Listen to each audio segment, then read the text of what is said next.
มันลุ้นพี่น้องอย่ามองสิ่งน้ำกันนี่คือเก่ามื้อนี้มอง12 เซนแต่ว่าแปลกๆอยู่พี่น้องมีอาการอยู่น่าจะมีโต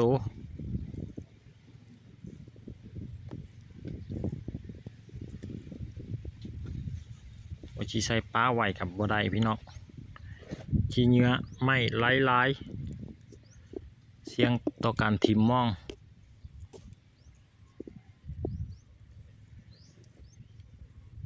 น่าจะโตใหญ่อยู่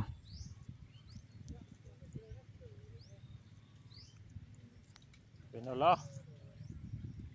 เป็นจังได้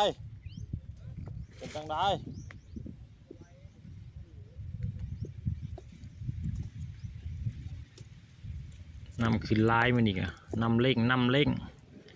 จวดย่างเดียวนำกะเพิ่มขึ้นไว้อุ้ย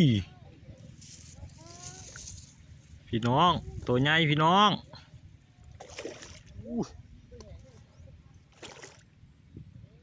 นำแตกจาก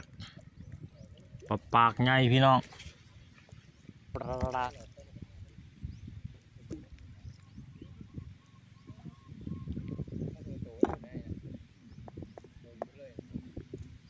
กันนี่เหรอมันมาแล้วผ่านรอบซิงมาแล้ว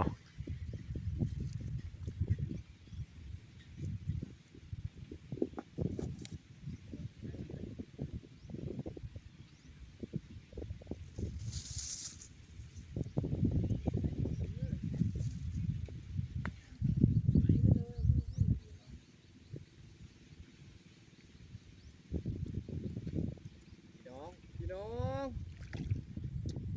ปลาหลีจัดอีกแล้วพี่น้องจัดอีกแล้วปากใหญ่ปลาแสบเลยพี่น้องไอ้ปลาเก็ตใหญ่ๆอันนี้นะ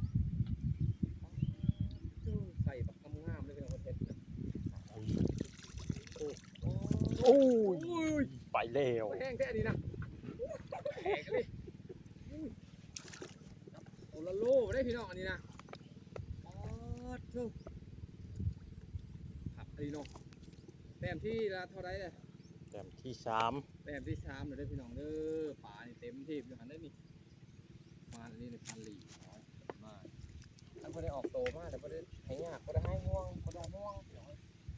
รื่องป่ามันห้าวคนเสือกหน้าคนนั้นแหละอย่างไรอย่างงัวคนลงคลองป่าคนนั้น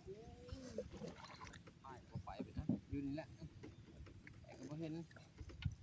ในกระทังนะกับทองคำโตพี่น้องผลงานพี่น้องอย่ามองเศร้านี่อย่ามองสิ่งจัดไปหาแต้มมื้อนี้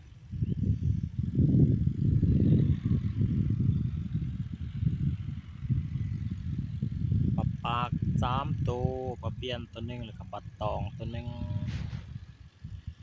มันมอง12 เซนพี่น้อง